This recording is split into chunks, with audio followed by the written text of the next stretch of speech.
पूरी दुनिया के इंसान अचानक एक अजीब से हादसे का शिकार हुए।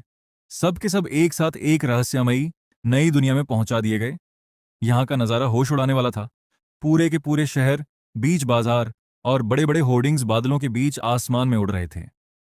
हर किसी के दिल में एक ही उम्मीद थी कि इस नई दुनिया में कदम रखते ही उन्हें कोई जादुई ताकत मिलेगी।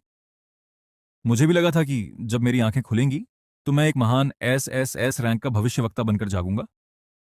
लेकिन अफसोस, जब होश आया तो सामने सिर्फ धुंधलापन था। मेरी किस्मत इतनी खराब थी कि मेरा जन्म यहाँ के एक बेहद गरीब परिवार में हुआ था और आते ही तोहफे में मिला 30 लाख का भारी भरकम कर्ज। और वो जादुई ताकत, वो सिर्फ एक मामूली अक्षरों वाली भविष्यवाणी, टेक्स्ट प्रोफेसी बनकर रह गई थी। उत्तरी शहर के उस बेहद गंदे और गरीब इलाके की एक अंधेरी खाई में मैं मौत के कगार पर था। मुझे एक फटे हुए बोरे की तरह कचरे में बाहर फेंक दिया गया। एक भारी शरीर के जमीन से टकराने की आवाज गूंजी।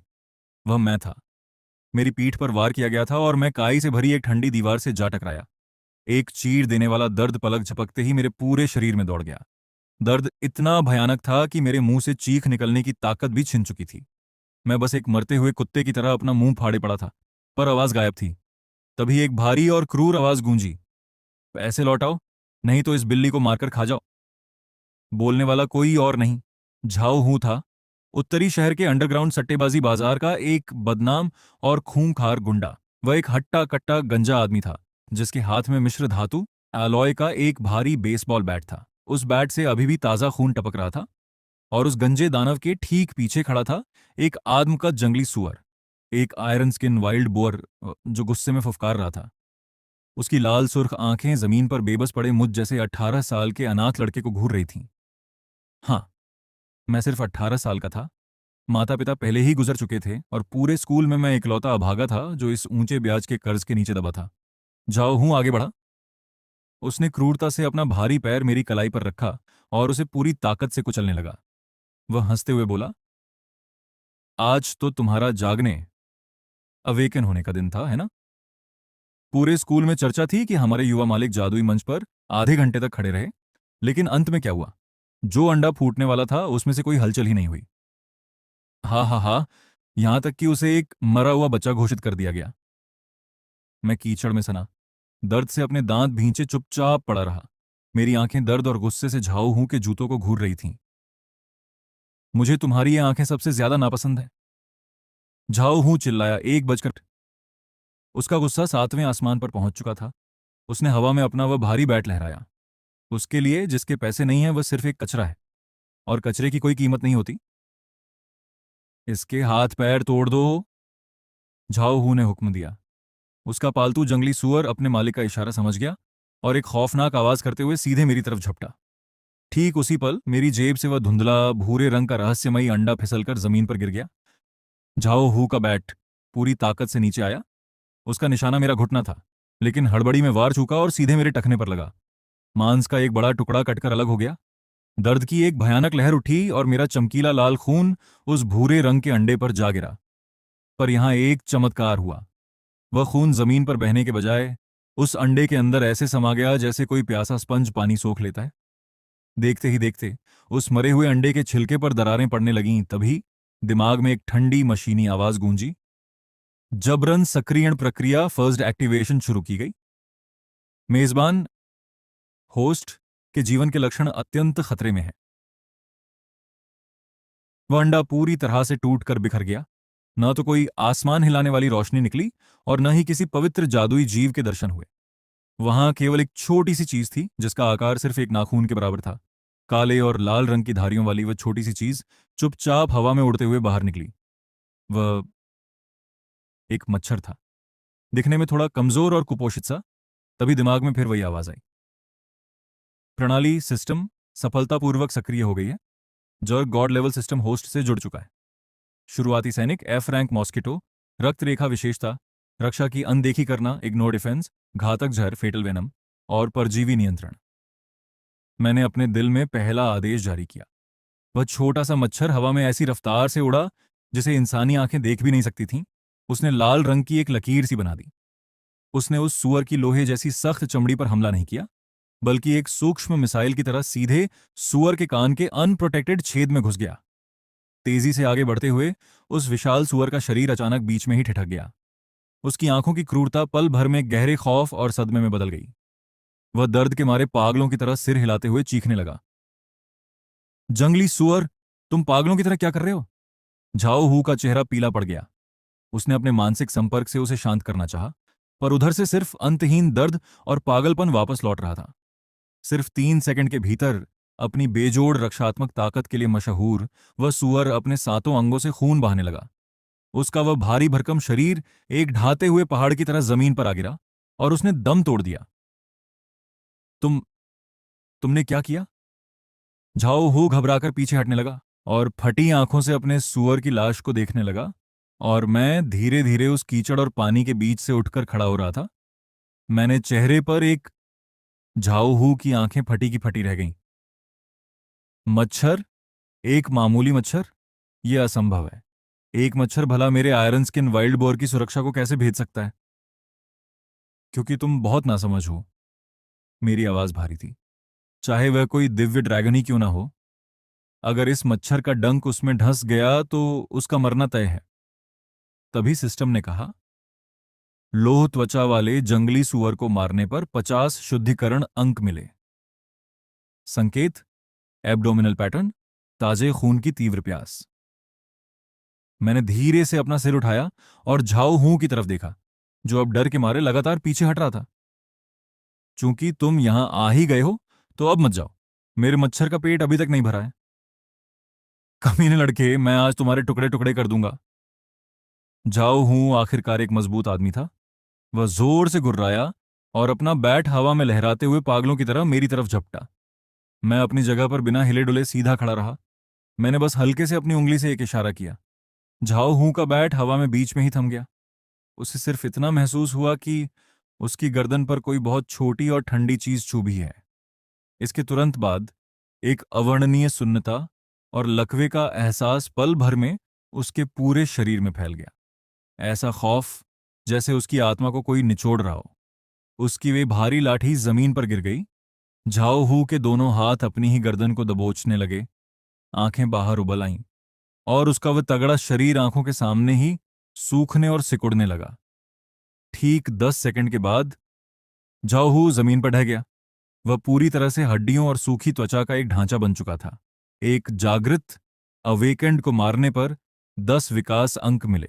शिकार जारी रखने की सलाह दी जाती है। मैं लड़खड़ाते हुए जमीन पर बैठ गया, बड़े बड़े सांस ले रहा था। मेरी उंगलियों पर बैठा वह मच्छर, जिसका पेट अब खून से भरकर लाल और पारदर्शी हो चुका था, डरने की बजाय पागलों की तरह हंस रहा था। यही है असली ताकत। ऐसी ताकत जिसके बाद किसी के सामने सिर झुकाने की जरूरत नहीं पड़ती, किसी की चापलूसी नहीं करनी पड़ती। मैंने अपनी जीभ से होंठों पर लगी बारिश की बूंदों और खून के धब्बों को चाटा। मेरी आंखों में पागलपन उतरने लगा। जब तक मैं पर्याप्त लोगों को मारता रहूं, तब तक चाहे मैं सिर्फ एक मच्छर ही क्यों ना हूं, इस दुनिया के सबसे ताकतवर लोग भी एक दिन मेरे सामने घुटने टेककर मुझे अपना पूर्वज कहेंगे। मैं लड़खड़ाते हुए खड़ा हुआ और लाशों को बेरहमी से पार करता हुआ आगे बढ़ गया। तियान लान प्रथम बीस टेमिंग अकादमी स्कूल के मुख्य द्वार के बाहर महंगी महंगी लग्जरी कारों की कतार लगी हुई थी। शानदार यूनिफॉर्म पहने छात्र छात्राएं अपने अपने पालतू दैवीय जीवों बीस्ट के साथ हंसते बातें करते अंदर जा रहे थे। मैं अपनी पुरानी साझा साइकिल से उतर ही रहा था कि पीछे से एक व्यंग्य भरी आवाज सुनाई दी। अरे अरे, ये तो हमारा महान बेकार जीनियस वांगबातियन है। कुछ लड़के मुझे घेर कर खड़े हो गए। उनका नेता था मोटा सा लड़का लिू चांग, जो ली आओतियन का सबसे बड़ा चमचा था। उसके पास सी रैंक का दाली डेमन ऐप विशाल बंदर था। वह जोर जोर से हंसते हुए बोला, सुना है कल जागरण अवेकनिंग के समय तुम्हारे पास कुछ भी नहीं निकला, आखिर में तो हवा ही बुला ली थी। उसके साथ खड़ा विशाल बंदर भी अपनी छाती पीटकर जोर से दहाड़ा। आसपास के छात्र तमाशा देखने के लिए रुक गए और मजाक उड़ाने लगे। मैंने बिना कोई भाव दिखाए अपनी साइकिल लॉक की। न उनकी ओर देखा, न कोई जवाब दिया। कल रात के शिकार ने मुझे एक बात अच्छी तरह समझा दी थी। इस दुनिया में सम्मान मांगने से नहीं मिलता, उसे ताकत से हासिल करना पड़ता है। लेकिन अभी स्कूल के गेट पर लड़ना सही नहीं था। यहां नियम बहुत सख्त थे। अगर किसी की हत्या हो गई तो तुरंत कानून व्यवस्था की टीम आ जाएगी, और फिलहाल मैं पूरे देश की ताकत से भिड़ने लायक नहीं था। मैंने ठंडी आवाज में केवल 2 शब्द कहे, रास्ता छोड़ो। लियू चांग गुस्से से चिल्लाया, वाह, तेवर तो बड़े हैं। उसने हाथ हिलाया। उसका विशाल बंदर आगे बढ़कर मेरे रास्ते में पहाड़ की तरह खड़ा हो गया। अंदर जाना है? ठीक है, पहले मेरे इस प्यारे बंदर के पैरों के नीचे से रेंग कर निकलो, फिर जाने दूंगा। भीड़ ठहाके लगाने लगी। मैं रुक गया। मेरी नजर उस लगभग 2 मीटर ऊंचे बंदर पर टिक गई। मेरा दाहिना हाथ जेब में था और मेरी तर्जनी उंगली धीरे धीरे हिल रही थी। ये मेरे हमला करने की आदत थी। मेरी आस्तीन के अंदर छिपा मिंगहे मच्छर मेरे इरादे को महसूस कर चुका था। वह उत्साह से अपने पंख रगड़ने लगा। मैं हमला करने का सही समय गिन ही रहा था कि अचानक पूरी भीड़ शांत हो गई। लोग अपने आप दोनों तरफ हट गए। एक उड़ने वाली लग्जरी कार धीरे धीरे आकर रुकी। दरवाजा खुला। उसमें से एक बेहद आकर्षक युवक उतरा। उसके कंधे पर एस रैंक का ड्रैगन बीस्ट बैठा हुआ था। उसे देखते ही लियू छेंग का चेहरा बदल गया। वह तुरंत चापलूसी करते हुए बोला, ली साहब, मैं तो बस इस आदमी को सबक सिखा रहा था। इसने अकादमी का नाम खराब कर रखा है। लियाओतियन ने अपने ड्रैगन को सहलाते हुए शांत स्वर में कहा, क्या कोई शेर सड़क के कुत्तों की परवाह करता है? आज नए छात्रों की परीक्षा है। ऐसे लोगों पर अपनी ताकत बर्बाद मत करो। चलो। ये कहकर वह बिना मेरी ओर देखे आगे बढ़ गया। जाते जाते लियो चांग मेरी तरफ घूरकर बोला, आज तो बच गया। दोपहर की युद्ध परीक्षा में रिंग के अंदर तेरा हिसाब करूंगा। सब लोग उसके साथ चले गए। मैं वहीं खड़ा उसकी पीठ को देखता रहा। मेरे होठों पर एक बेहद खतरनाक मुस्कान उभरी। शेर और आवारा कुत्ता? उम्मीद है जिस दिन तुम्हारा ड्रैगन मेरे मच्छरों द्वारा खून से खाली कर दिया जाएगा, उस दिन भी तुम्हारा यही घमंड कायम रहेगा। यह जगह कम स्तर के जंगली राक्षसी जानवरों से भरी हुई थी, जहां नए छात्रों को असली लड़ाई का अभ्यास कराया जाता था। आमतौर पर सभी छात्र समूह बनाकर और शिक्षकों की निगरानी में अंदर जाते थे, लेकिन मैं अकेला था। मैं मुख्य रास्ते को छोड़कर सीधे सबसे घने जंगल में घुस गया। मेरा यहां केवल एक ही उद्देश्य था, अपनी सेना बढ़ाना। मेरे सामने सिस्टम का पैनल खुल गया। मैंने हाथ आगे बढ़ाया। बाहर आओ मिंगे। काला लाल मच्छर भनभनाता हुआ बाहर निकला और खुशी से मेरे चारों ओर उड़ने लगा। मैंने सामने झाड़ियों में जामुन खा रहे विंड रैबिट की ओर इशारा किया। जाओ, आज का भोजन तुम्हारा है। सामान्य छात्रों के लिए विंड रैबिट को पकड़ना बेहद कठिन था, क्योंकि उसकी गति बहुत तेज थी। लेकिन मिंगे की लॉक करने वाली क्षमता के सामने वह खरगोश मानो धीरे धीरे टहल रहा था। लाल चमक कौंधी। मिंगे ने एक ही पल में उसकी गर्दन में अपनी सूंड घुसा दी। लकवा मारने वाला जहर उसके शरीर में फैल गया। कुछ ही सेकंड में वह पूरी तरह हिलना बंद कर चुका था। आधे मिनट के भीतर ही उसका पूरा खून चूस लिया गया और वह सूखी लाश बनकर जमीन पर गिर पड़ा। मैंने भौहें सिकोड़ लीं। बहुत धीमा है। अगर इसी रफ्तार से चलता रहा तो मैं लियाओतियन का मुकाबला कभी नहीं कर पाऊंगा। तभी सिस्टम की आवाज सुनाई दी। यही वह विकल्प था जिसका मुझे इंतजार था। मैंने बिना देर किए स्प्लिट विभाजन सक्रिय कर दिया। मिंगे का शरीर कांपने लगा। उसका पेट तेजी से फूल गया। कुछ ही क्षणों बाद उसके शरीर से लाल मणि जैसे 10 छोटे अंडे बाहर निकले। हवा के संपर्क में आते ही वे तुरंत फूट गए। उनमें से मक्खी जितने छोटे लेकिन बेहद खतरनाक सैनिक मच्छर निकल आए। वे अपनी मां जितने शक्तिशाली नहीं थे, लेकिन उनकी संख्या ही उनकी असली, तो उसका पेट तेजी से फूल गया। कुछ ही क्षणों बाद उसके शरीर से लाल मणि जैसे 10 छोटे अंडे हवा के संपर्क में आते ही वे तुरंत फूट गए। उनमें से मक्खी जितने छोटे लेकिन बेहद खतरनाक सैनिक मच्छर निकल आए। वे अपनी मां जितने शक्तिशाली नहीं थे, लेकिन उनकी संख्या ही उनकी असली ताकत थी। अब मेरे चारों ओर कुल 11 मच्छर मंडरा रहे थे। मेरी आंखों में महत्वाकांक्षा की आग जल उठी। ये तो बस शुरुआत है। मैंने हाथ लहराया। जाओ, इस पूरे जंगल में जो भी जीवित है उसका एक एक कतरा खून चूस लो। 11 मच्छर छोटे छोटे लड़ाकू विमानों की तरह चारों दिशाओं में उड़ गए। कुछ ही देर में पूरा जंगल अजीब खामोशी में डूब गया। चूहे, सांप, जंगली सुअर जो भी सामने आया, सब उनका शिकार बन गया। एक बड़े जानवर के लिए एक मच्छर शायद मामूली हो, लेकिन जब 10 मच्छर एक साथ हमला करें तो वह ऐसा दर्द बन जाता है जिससे बचना असंभव है। सिस्टम लगातार सूचनाएं देता रहा। इवोल्यूशन पॉइंट जोड़ 1, जोड़ 2, जोड़ 5। संख्याएं तेजी से बढ़ती गईं। आधे घंटे बाद मैं एक चट्टान पर बैठा था। मेरे पैरों के पास सूख चुके छोटे छोटे राक्षसी जानवरों की लाशों का ढेर लगा था, और मेरे चारों ओर मंडराने वाली मच्छरों की सेना अब तारान 11 से बढ़कर 100 तारान हो चुकी थी। अब वे कुछ कीड़े नहीं रहे थे। वे एक काले बादल की तरह दिखाई दे रहे थे, जिसे देखकर किसी की भी रूह कांप जाए। यही था कीट जाति इंसेक्ट स्वैम्प का सबसे डरावना गुण। जब तक उन्हें खून और मांस मिलता रहेगा, वे अनंत संख्या में बढ़ते रहेंगे और हर दुश्मन के लिए एक कभी न खत्म होने वाला दुर्स्वप्न बन जाएंगे। मैंने सिस्टम में जमा हुए तारान 500 इवोल्यूशन पॉइंट्स को देखा और नरसंहार रुकवा दिया। फिलहाल संख्या काफी है। अब अगला कदम उठाने का समय आ गया है। अब मुझे संख्या नहीं, गुणवत्ता चाहिए। मैंने अपनी मुख्य मच्छर मिंगही की ओर देखा। लगातार खून चूसने और अपने सैनिकों को जन्म देने के कारण उसका आकार पहले से काफी बड़ा हो चुका था। तभी सिस्टम की आवाज गूंजी, इवोल्यूशन पॉइंट पर्याप्त हैं। मैंने आंखें सिकोड़ लीं। जंगल के बाहरी हिस्से में केवल एफ रैंक के कमजोर राक्षस थे। अगर मुझे ए रैंक का शिकार चाहिए तो और अंदर जाना होगा। तभी जंगल की गहराइयों से अचानक एक कान फाड़ देने वाली दहाड़ सुनाई दी। उसके तुरंत बाद एक लड़की की चीख गूंजी, बचाओ, कोई मुझे बचाओ, यह म्यूटेंट आयरन आर्मर राइनो पागल हो गया है। मेरे होठों पर हल्की मुस्कान आ गई। आयरन आर्मर राइनो, यह ए रैंक का शीर्ष पीक राक्षसी जानवर था। इसके शरीर में मौजूद शक्तिशाली खून मिंगही के अगले विकास एवोल्यूशन के लिए बिल्कुल उपयुक्त था। जहां तक उस लड़की को बचाने की बात थी, मैं बस ठंडी हंसी हंसा। मैं उन जोशीले नायकों जैसा नहीं था जो चिल्लाते हुए किसी सुंदर लड़की को बचाने दौड़ पड़ते हैं। मैं एक शिकारी था, और शिकारी हमेशा सही समय का इंतजार करता है। मेरे पीछे उड़ रहे 100 मच्छर काले लिबादे की तरह मेरे साथ साथ चलने लगे। आज किस्मत अच्छी है, शिकार खुद मेरे पास चला आया। मैं बिना कोई आवाज किए उस दिशा में बढ़ गया जहां अफरा तफरी मची हुई थी।